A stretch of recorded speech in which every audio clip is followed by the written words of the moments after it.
আপনার জন্য শরদিন্দু বন্দ্যোপাধ্যায়ের লেখা যাত্রী।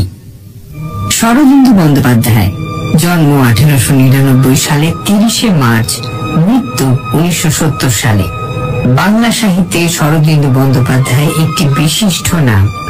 ব্যোমকেশ বক্সীর স্রষ্টা তো বটেই, এছাড়া লিখে গেছেন অজস্র ছোট গল্প, দুর্দান্ত কয়েকটি ঐতিহাসিক উপন্যাস, কিশোরদের জন্য গল্প এবং চিত্রনাট্য।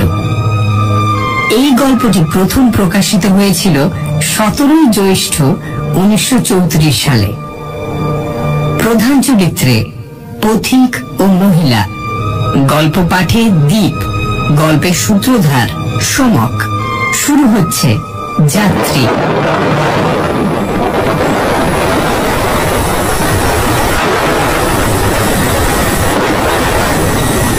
প্রায় 100 বছর আগেকার কথা।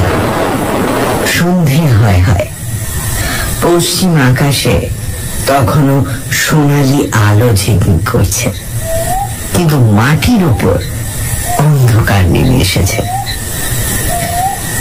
গাছপালার চেহারা কালো আর অস্পষ্ট হয়ে আসছে। দু একটা পাখি যাদের বাসায় ফিরতে দেরি হয়ে গেছে, তারা অস্ফুট আশঙ্কায় কিচমিচ করে ডাকতে ডাকতে দ্রুত পাখা নেড়ে উড়ে চলেছে। একজন পথিক মাঠের উপর দিয়ে হেঁটে যাচ্ছে। তার অবস্থাও অনেকটা ওই বিলম্বিত পাখির মতন। ভোর থেকে সে হাঁটছে, কিন্তু এখনো পর্যন্ত একটা গ্রামে পৌঁছতে পারল না। যে মাঠের উপর দিয়ে সে চলেছে, সেই মাঠের ঘাসের উপর পায়ের চিহ্ন আঁকা সরু পথ নেই। শেষ পর্যন্ত মানুষের আস্তানায় পৌঁছতে পারবে কিনা তাও অনিশ্চিত।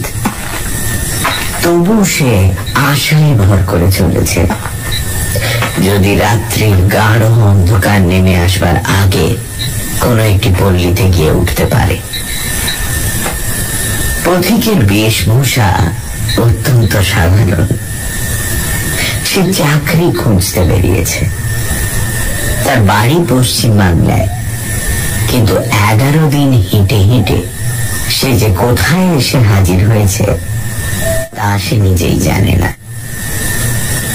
কাল একটি ছোট্ট গ্রামে রাত্রি কাটিয়ে ভোর হতে না হতেই সে বেরিয়েছিল, কিন্তু সমস্ত দিন চলেও কোথাও একটি গ্রাম পায়নি।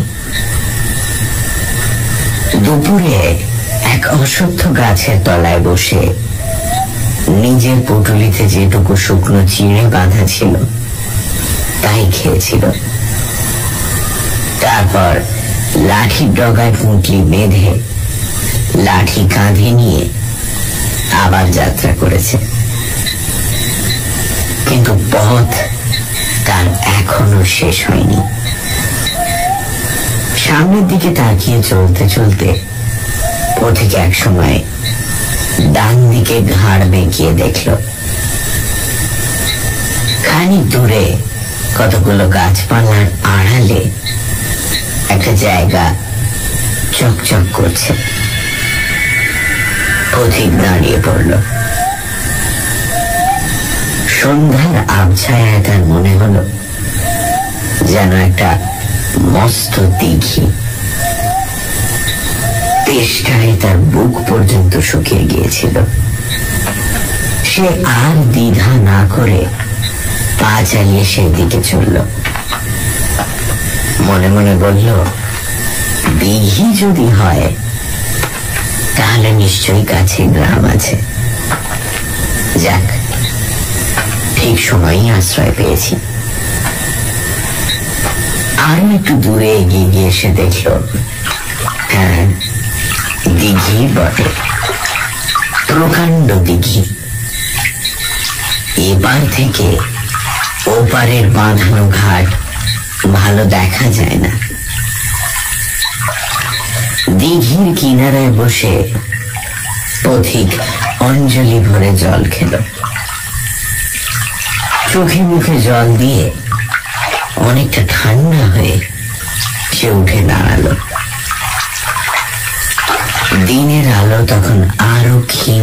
এসেছে। দিঘির ওপার পর্যন্ত ভালো নজর চলে না। তবু তার মনে হলো দিঘির ঘাটের উপর একটা সাদা কাপড় পরা মেয়ে কলসি করে জল নিয়ে উঠে চলে গেল।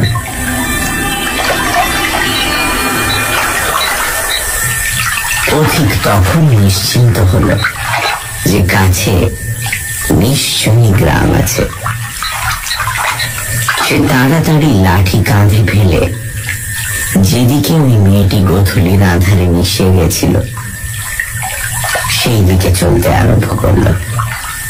দিঘির অপর পারে পৌঁছে সে দেখল সামনেই এক সারি বাবলা গাছ, আর তার ফাঁক দিয়ে এক মস্ত গ্রামের অনেক চালাঘর দেখা যাচ্ছে। পথিকের তখন ক্ষুধায় ক্লান্তিতে দেহ অবসন্ন।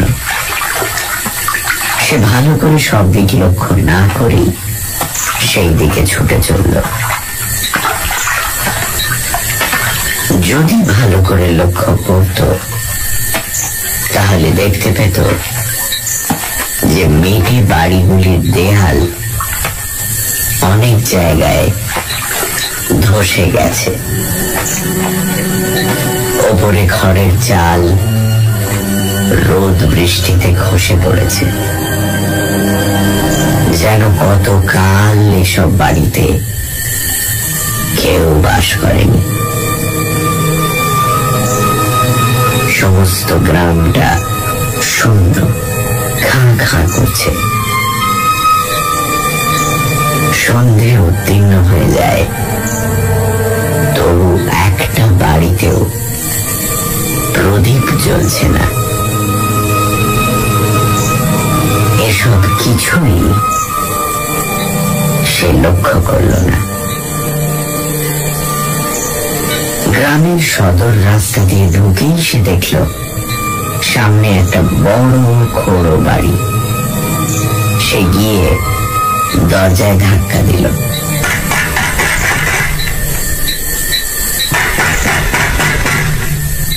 জীর্ণ দরজা নড়বড় করে উঠল, কিন্তু ভেতর থেকে কোনো সাড়া শব্দ পাওয়া গেল না। তখন সে হাঁক দিয়ে বলল, কে আছো? একবার বাইরে এসো। তবু সাড়া নেই। পথিক একটু আশ্চর্য হয়ে ভাবল, তাই তো, বাড়িতে কেউ নেই নাকি? তখন সে দরজায় জোরে একটা ধাক্কা দিল।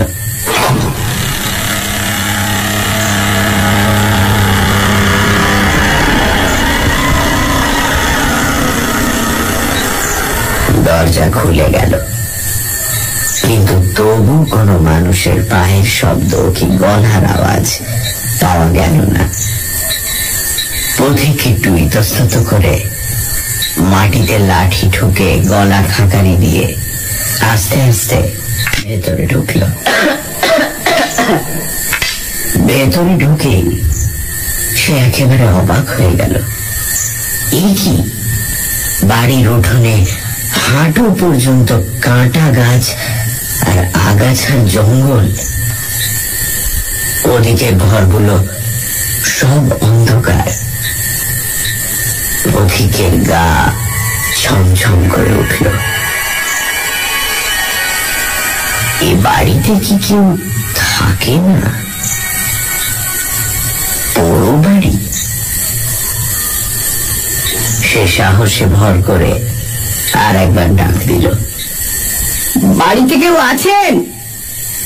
এবার তার প্রশ্নের জবাব এলো। ওদিকের অন্ধকার ঘরের ভেতর থেকে কে যেন মেয়েলি গলায় বলল, কে গা তুমি? পথিকের এবার সাহস হলো, যাক, তাহলে বাড়িতে লোক আছে। সে বিনীতভাবে বলল, মা, আমি যাত্রী, অনেক দূর থেকে আসছি। আজ রাত্রির জন্য আমাকে থাকতে দিতে পারবে? ওদিক থেকে জবাব এলো, পারবো। তুমি বসো। কোথায় বসবে? চারিদিকে জঙ্গল। পথিক এদিক ওদিক তাকাচ্ছে। এমন সময় হঠাৎ দেখল তার ঠিক সামনে একটি স্ত্রী মূর্তি দাঁড়িয়ে আছে। এমন আচমকা স্ত্রীলোকটি এসে উপস্থিত হল যে পথিকের মনে হলো যেন ভোজবাজি। স্ত্রীলোকটির মুখ সে দেখতে পেল না, কারণ মুখ ঘোমটায় ঢাকা ছিল। সে তাড়াতাড়ি বলল, মা, তোমাদের পুরুষেরা কোথায়? তাদের তো কাউকে দেখছি না। স্ত্রীলোকটি ঘোমটার ভেতর থেকে বলল, পুরুষ? পুরুষ কেউ নেই, তুমি এসো না। স্ত্রীলোকটির পেছন পেছন পথিক দাওয়ার উপর উঠল। দাওয়াটি বেশ পরিষ্কার। সে পুঁটলি নামিয়ে খুঁটি ঠেসান দিয়ে বসল। স্ত্রীলোকটি বলল, তুমি সমস্ত দিন কিচ্ছু খাওনি? নিশ্চয়ই খিদে পেয়েছে। ঘরে ঠান্ডা ভাত আছে, খাবে? পথিক খুশি হয়ে বলল, তাহলে তো ভালো হয়। আবার রেঁধে খেতে গেলে অনেক দেরি হয়ে যাবে। সত্যি বড় খিদে পেয়েছে। ঘোমটা ঢাকা মেয়ে মানুষটি এতক্ষণ তার সামনে দাঁড়িয়েছিল, অকস্মাৎ অদৃশ্য হয়ে গেল।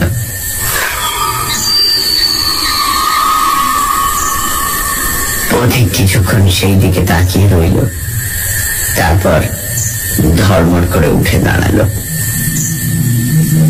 তার বুকের মধ্যে ঢিপ ঢিপ করতে লাগলো। পুরো বাড়ির মধ্যে একই অলৌকিক ব্যাপার। সে পালাবে কিনা ভাবছে, এমন সময় দূর থেকে আওয়াজ এলো, চলে যাও না, তুমি অতিথি, না খেয়ে গেরস্তের বাড়ি থেকে যেতে নেই। পথিক আবার বসে পড়ল। তার পা দুটো এমন কাঁপছিল যে সে আর দাঁড়িয়ে থাকতে পারল না। কিছুক্ষণ পরে ভাতের থালা হাতে করে স্ত্রীলোকটি তেমনি আশ্চর্যভাবে তার সামনে আবির্ভূত হল। থালাখানা তার সামনে নামিয়ে রেখে বলল, নাও, খাও। তারপর দেয়াল ঘেঁষে বসল। অন্ধকারে থালায় কি আছে পথিক কিছুই দেখতে পাচ্ছিল না। কম্পিত স্বরে বলল, একটা বাতি নেই। জবাব এলো, বাড়িতে তেল নেই। ভয়ে পথিকের গলা বুঝে এসেছিল। তবু সে থালায় যা ছিল তাই তুলে মুখে দিতে লাগলো।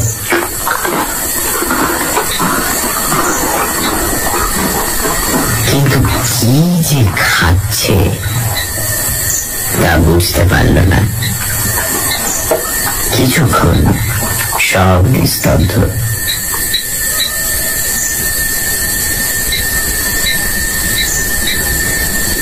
পথিক কলের পুতুলের মতন খেয়ে যাচ্ছে, কিন্তু তার সমস্ত অন্তরাত্মা পড়ে আছে ওই কাপড় ঢাকা স্ত্রীলোকটির দিকে।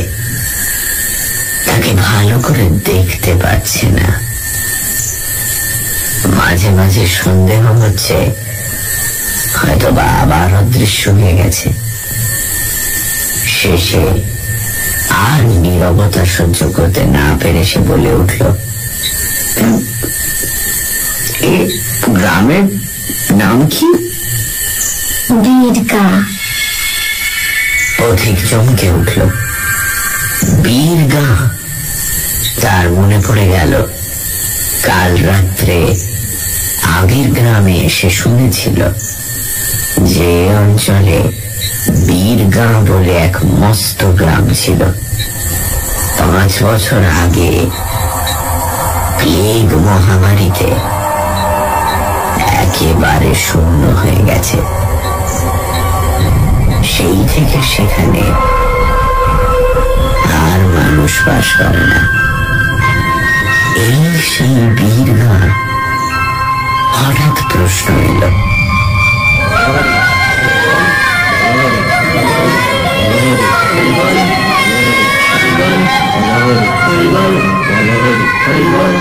আর কিছু চাই? না না বলে পথিক উঠবার উপক্রম করল। অন্ধকার থেকে আবার আওয়াজ এলো, উঠো না, তোমার এখনো পেট ভরেনি। শুধু নুন দিয়ে পান্তা ভাত কি খাওয়া যায়? তোমাকে একটা লেবু এনে দিই, কেমন? গাছেই আছে। পথিক কোনো জবাব দিতে পারল না। কিন্তু তারপরই যে ব্যাপার ঘটল তাতে তার মাথার চুল সজারুর কাঁটার মতো খাড়া হয়ে উঠল। আবছা অন্ধকারে সে দেখল একটা হাত লম্বা হয়ে ঠিক তার কাঁধের পাশ দিয়ে বেরিয়ে গেল। উঠোনের এক কোণে প্রায় 20 হাত দূরে একটা পাতি লেবুর গাছ ছিল। সেই গাছ থেকে লেবু পেড়ে হাতখানা আবার ফিরে এলো। এই না লেবু। বাবা গো বলে পথিক দাওয়ার ওপর লাফিয়ে পড়ল। তারপর উঠি কি পড়ি করে ছুটতে আরম্ভ করল। তার পুঁটলি আর লাঠি সেখানেই পড়ে রইল। ক্ষীণ একটা স্বর সে শুনতে পেল, যেও না, যেও না, যেও না। পথিকের তখন আর দিক বেদিক জ্ঞান নেই। সে রাস্তায় বেরিয়ে গ্রামের ভেতর দিয়ে ঊর্ধ্বশ্বাসে ছুটতে লাগল। রাস্তার দুধারে বাড়িগুলো অস্পষ্ট ভাবে তার পাশ দিয়ে সরে যেতে লাগলো। কোনোটা ভেঙে পড়েছে, কোনোটা অতি কষ্টে দাঁড়িয়ে আছে, কিন্তু কোথাও একটি জীবন্ত প্রাণীর সাড়া নেই, যেন পরিত্যক্ত মশান। তখন রাত্রি গাঢ় হয়ে নেমে এসেছে। আকাশে চাঁদ নেই, কেবল কয়েকটা নক্ষত্র মিটমিট করে জ্বলছে। পথিক হোঁচট খেয়ে দুবার পড়ে গেল, কিন্তু তার গতি কমল না। গড়াতে গড়াতে উঠে আবার দৌড়তে লাগলো। তার মনে হতে লাগলো যেন সেই সাদা কাপড় পরা মূর্তিটা এখনো তার পেছন পেছন ছুটে আসছে। এখনই লম্বা হাত বাড়িয়ে তার গলা টিপে ধরবে। এমনি ভাবে অনেকক্ষণ দৌড়বার পর পথিক গ্রাম পেরিয়ে একটা ফাঁকা জায়গায় এসে পৌঁছল। চোখে সে কিছুই দেখতে পাচ্ছিল না, কান ভোঁ ভোঁ করছিল। বুকের ভেতর দুম দুম করে মুগুরের ঘা পড়ছিল, যেন এইবার হৃৎপিণ্ডটা ফেটে যাবে। সে তৃতীয়বার হোঁচট খেয়ে পড়ে গেল, কিন্তু আর তার উঠে পালাবার শক্তি ছিল না। সে কিছুক্ষণ মাঠের মাঝখানে মুখ গুঁজে পড়ে রইল। এইভাবে পড়ে থেকে হৃৎপিণ্ডের উন্মত্ত স্পন্দন যখন একটু কমে এসেছে, তখন সে মুখ তুলে আস্তে আস্তে উঠে বসল। চারিদিকে গাঢ় অন্ধকার, আলকাতরা মাখানো দেওয়ালের মতন তাকে ঘিরে আছে। কোনো দিকে কিচ্ছু দেখা যায় না। এমনকি যে গ্রাম ছেড়ে সে পালিয়ে এসেছে, সেই গ্রাম তার পেছনে কি সামনে কি পাশে, তাও সে আন্দাজ করতে পারল না। কিন্তু এই জনমানব শূন্য দেশে ঘুটঘুটে কালো মাঠের মাঝখানে মানুষ কতক্ষণ একলা বসে থাকতে পারে? পথিক টলতে টলতে উঠে দাঁড়ালো। হাঁটু দুটো তার ভেঙে পড়েছিল, কিন্তু তবু এই ভয়ঙ্কর জায়গা ছেড়ে তাকে পালাতেই হবে। একটা দিক ঠিক করে সে যতদূর সম্ভব দ্রুত চলতে লাগলো, কিন্তু বেশি দূর তাকে যেতে হলো না। 5 মিনিট চলবার পরই সে মানুষের গলার আওয়াজ শুনতে পেল, যেন কাছেই কোথাও অনেকগুলো লোক একসঙ্গে বসে জটলা করে গল্প করছে।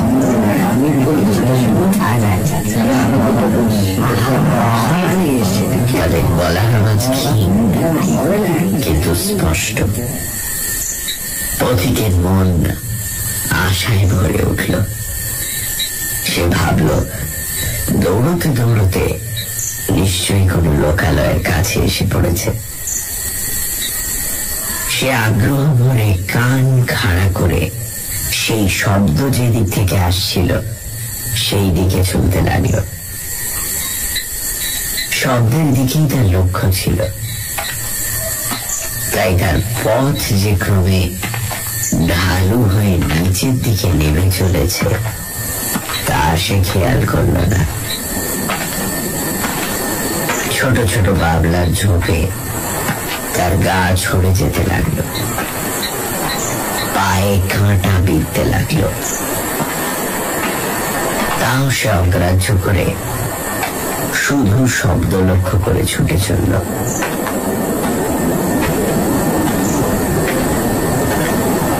ক্রমশ একটা স্যাঁতস্যাঁতে উদ্ভিদ পচা গন্ধ তার নাকে আসতে লাগলো। একটা ভিজে নিঃশ্বাস রোধকর বাতাস তার গায়ের ওপর দিয়ে বয়ে গেল। এদিকে পায়ের নিচে মাটিও ক্রমে নরম তলতলে হয়ে আসছে। চলতে গিয়ে পা বসে যাচ্ছে, যেন দুর্গন্ধ পাঁকে ভরা জলার দিকেই সে এগিয়ে যাচ্ছে। কিন্তু যতই এগিয়ে চলেছে মানুষের গলার আওয়াজ ততই স্পষ্ট হয়ে উঠছে। পথিক ভাবছে, এই কাদাটুকু বেরিয়ে যেতে পারলেই সে মানুষের আস্তানায় পৌঁছবে। হঠাৎ একটা আশ্চর্য ব্যাপার দেখে সে এক বাবলার ঝোপের আড়ালে থমকে দাঁড়িয়ে পড়ল। ঠিক তার সামনে প্রায় 10 হাত দূরে একটা আলোর গোলা মাটি থেকে উঠে আস্তে আস্তে মিলিয়ে গেল। তারই নীল আলোতে পথিক নিমেষের জন্য সমস্ত দৃশ্যটা স্পষ্ট দেখতে পেল। একটা পাঁক ভরা কুণ্ডের মাঝখান থেকে ওই আগুনের পিণ্ডটি উঠছে, আর সেই কুণ্ড ঘিরে অনেকগুলি মূর্তি গোল হয়ে বসে আছে। পথিকের গায়ের রক্ত হিম হয়ে গেল। এই যে আলিয়া, তবে কি সে শ্মশানে এসে পড়েছে? শ্মশানে তো আলিয়া জলে, আর ওই যে মূর্তিগুলো বসে আছে ওরা কারা? মানুষ? কিন্তু মানুষ এই রাত্রে আলিয়া ঘিরে বসে থাকবে কেন? ওদের চেহারা সে ভালো করে দেখতে পায়নি, কিন্তু যেটুকু দেখেছিল এই সময় আরেকবার আলিয়ার নীল আগুন জ্বলে উঠল। এইবার পথিক তাদের ভালো করে দেখতে পেল। তারা মানুষ নয়, শুধু এক পাল আস্ত কঙ্কাল। তাদের গায়ে মুখে কোথাও এতটুকু মাংস নেই। পথিকের আর চিৎকার করবারও ক্ষমতা ছিল না। সে পিছু ফিরে পালাবার চেষ্টা করলো, কিন্তু তার কাপড় বাবলার ডালে আটকে গিয়েছিল। যেই পালাতে গেল অমনি কাপড়ে টান পড়ল, যেন কে তাকে পেছন থেকে টেনে ধরেছে। পথিকের মুখ দিয়ে কেবল একটা চাপা গোঙানি বার হলো। সে কাদার উপর মুখ গুঁজে পড়ে গেল। তারপর সব স্থির। বলহরি বলহরি বলহরি বলহরি বলহরি। হঠাৎ যেন ঘুম থেকে জেগে উঠে পথিক দেখল সেও সেই আলেয়ার কুণ্ডের ধারে বসে আছে। তার মনে আর একটু ভয় নেই। আবার আলেয়া জ্বলে উঠল। যারা কুণ্ড ঘিরে বসেছিল তারা নড়ে চড়ে বসল। তাদের হাড়গুলো খটখট করে উঠল। পথিকের পাশে যে কঙ্কালটা বসেছিল সে ভাঙা গলায় জিজ্ঞেস করল, কে হে, তুমি কতক্ষণ এলে? পথিক কথাটা ঠিক বুঝতে পারল না। যেন ইতিপূর্বে কি হয়েছে তা সে মনে করতে পারছে না। এদিক ওদিক তাকাতে তাকাতে অদূরে বাবলা গাছের একটা ঝোপ সে দেখতে পেল। মুহূর্তের মধ্যে সে ঝোপের কাছে গিয়ে দাঁড়ালো। দেখলো ঝোপের নিচে একটা তাজা মরা ঘাড় গুঁজে পড়ে আছে। তখন সে সব বুঝতে পারল। ফিরে এসে বলল, আমি এইমাত্র আসছি। কঙ্কালটা বলল, বেশ বেশ, ওইখানে অনেক কঙ্কাল পড়ে আছে, তার মধ্যে একটার মধ্যে ঢুকে পড়ো। তোমার নিজের কঙ্কাল তৈরি হতে এখনো ঢের দেরি। যতদিনে মাংস পচে হাড় না বেরোয় ততদিন ধারেই কারবার চালাও।